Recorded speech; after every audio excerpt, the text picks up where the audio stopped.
that, meron din po tayo. Alright, good morning and welcome back. At speaking of school, syempre, pasukan na po ng mga bata. Kaya naman, yung mga anak natin, ako, kailangan alam natin kung anong kanilang mga dadalhin sa mga eskwelahan. Especially, particularly, ang napaka-importante yung mga bags nila.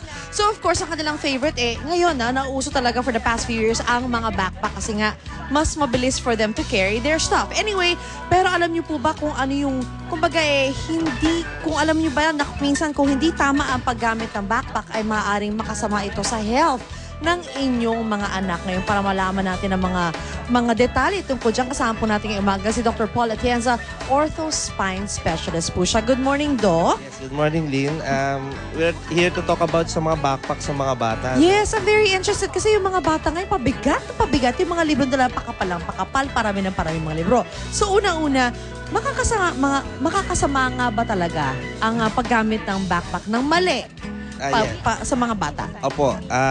Yung mga present studies kasi ngayon, lumalabas na itong mga batang ito, pag sobrang bigat ang dala ng backpack, yung mga likod nila, yung leg, tsaka yung balikat ay kakaroon ng problem. Back pains, muscle pains, gano'n. How about sa growth nila? Nakaka-apekto ba ito? Kasi narinig ko dati, pagka masyadong mabibigat ang binubuhat mo habang bata ka pa, hindi ka lalaki ng tama.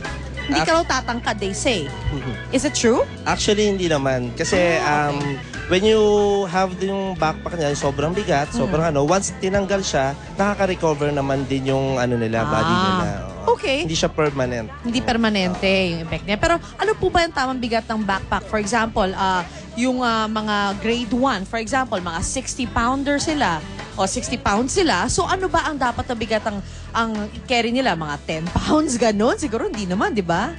Usually, ang tamang bigat ay nasa 10 to 15% ng body weight. 10 to 15%. Pero maximum tayo hanggang 20%. Oh, 20%. Like for example, yung mga backpack, depende po kung gaano kabigat yung... Ito kanina kasi nilagyan ko na napakaraming mga bagay. Okay. So basically, mas maganda siguro kung if you can weigh yung bag bago mo bilhin, ano? Kasi iba mabigat talaga. Okay, so ano po ba dapat i-consider sa pagbili ng backpack, Doc? Usually, meron tayong backpack dito, no? Usually, dapat yung backpack natin... Puno na po kasi ito ng libro, kaya ito, mabigat siya. Okay. Kailangan titingnan nyo po kung padded. Para yung, at saka mas malapad siya.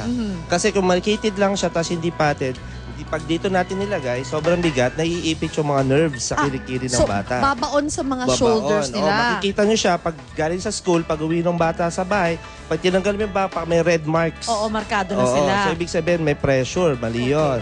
So, dapat mas malapad para evenly distributed. Tapos, well-padded. Tsaka meron siyang, yung strap, kailangan pareho sinusuot. Suot. Kasi napapansin ko marami sa mga bata ngayon, yung style nila talaga ganito lang. I'm carrying my bag. It's so cool. Isa lang talaga. So, masama yun. Masama yan kasi tendency is tatagilid tayo. So, isang half ng body lang yung nagkakaroon ng weight. So, dapat equal siya. Okay. How about naman, okay, that's a distribution of weight. Pero how about naman yung laki? Kasi 'di ba sometimes yung mga bata, malalaki yung mga backpack na hanggang sa puwitan na nila. Is that right? O kailangan nasa likod lang nila? Dapat hindi siya bababa ng waistline yung dulo. So ideally, between ng pusod, dito, at saka dito sa may hip bone. So in between dyan yung dulo ng backpack. So importante pa lang, pag binibili pa lang yung backpack, sukatin na nila. Dapat saktong size at yung strap, pag in-adjust, tamang-tama lang.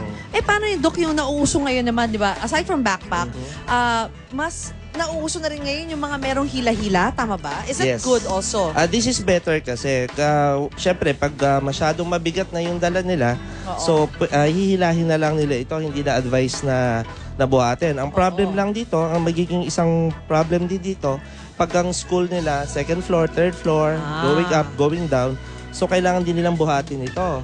So, kung bubuhatin na, kailangan na i-bend yung knees, tapos buhatin nila. Pala. Kasi may iba, Dok, pagka buhat nila ganito, so nakadiretso yan, masama yun. Yes, masama yun para sa likod ng bata. So, the weight has to be carried by your legs, not your back? Yes. Tama ba? Okay. So, dapat pala turuan niyo rin yung mga anak niyo kung paano properly magbuhat. Okay. That's very interesting. At saka isa rin maganda po rin po para hindi yung bigat, no? Lalo na sa backpack. Yung pagsasalansan po ng mga laman. So usually yung mas mabigat po dapat dito sa dulo natin. Nasa dulo bottom? ng bag, sa loob, Likod. sa loob. Sa loob po. Pinakamalapit dito sa Yes, likuran. pinakamalapit sa likuran. Yung Oo. pinakamabigat na part. Oo. And then yung sa loob. Kaya pas maganda yung backpack, pag binuksan nyo po, may compartment siya. So yung mabibigat na compartments, pinakadikit siya dun sa likod. So dito siya sa part na to. Mm-mm. Tapos Sa yung likuran. magagaang dito sa kabilang side. Tapos always check po na pagka tinimbang natin yung backpack, usually libro lang ang tinitimbang natin. Pero tandaan nyo, ang bata pagdating sa school, lalagyan ng baon niya, Oo. drinks. Kunyari, 1 litro ng mineral water, 1 liter is very heavy na yun. Oo. Mabigat na po yun.